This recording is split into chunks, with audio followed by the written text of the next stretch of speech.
ke depan BUMN bisa lebih kolaboratif dengan kami, dengan mitra kerjanya, bukan hanya dengan oknum-oknum tertentu, karena kami semua di sini ini ya alhamdulillah bisa melewati lubang jarum itu. Tapi banyak kawan kami yang mereka setiap hari rajin ke tempat ini tapi juga tidak jadi karena rakyat sekarang semakin cerdas. Kalau kita tidak kolaboratif maka kita akan tergilas oleh situasi itu, Pak.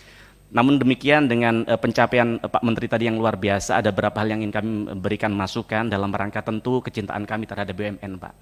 Yang pertama, walaupun berbeda kubu, tapi kami sangat mengapresiasi atas apa yang dilakukan Pak Prabowo dalam upaya untuk memperbaiki BUMN. Bagaimana saat itu ketika kampanye di bulan Januari tahun 2024, beliau mengkritik keras BUMN, beliau melihat bahwa manajemen di BUMN itu malas-malasan katanya. Beliau juga mengatakan bahwa BUMN ini hanya mengandalkan proteksi pemerintah.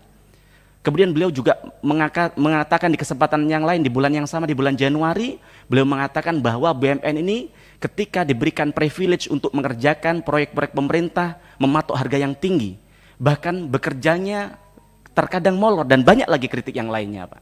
Nah, kemudian kalau saya cocokkan dengan presentasi Pak Menteri tadi di halaman kedua, juga demikian.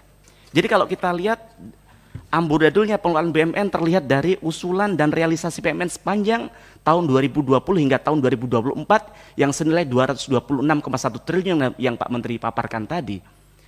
Maka artinya adalah setiap dividen yang diberikan oleh BUMN kepada negara, pada kenyataannya akan kembali ke BUMN melalui PMN yang diberikan kepada BUMN begitu.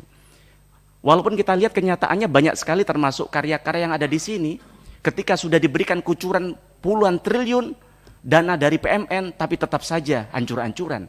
Begitu juga dengan Garuda Indonesia. Kemudian kalau kita lihat di bulan Maret baru-baru ini, Pak Prabowo juga mengkritik keras BUMN. Saya jadi heran, kenapa Pak Prabowo kembali mengkritik BUMN? Padahal di bulan ini pemilu sudah selesai. Padahal beliau tidak perlu lagi elektabilitas. Padahal beliau tidak perlu lagi mencari suara hati pemilih. Artinya apa? Artinya BUMN di mata Pak Prabowo benar-benar tidak baik-baik saja begitu.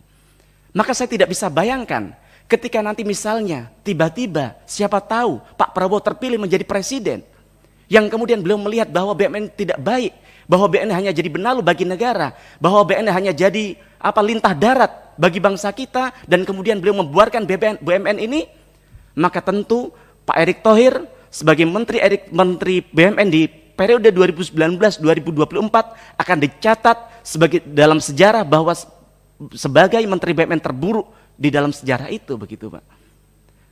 Maka harapan kami ke depan harus diperbaikin, Pak.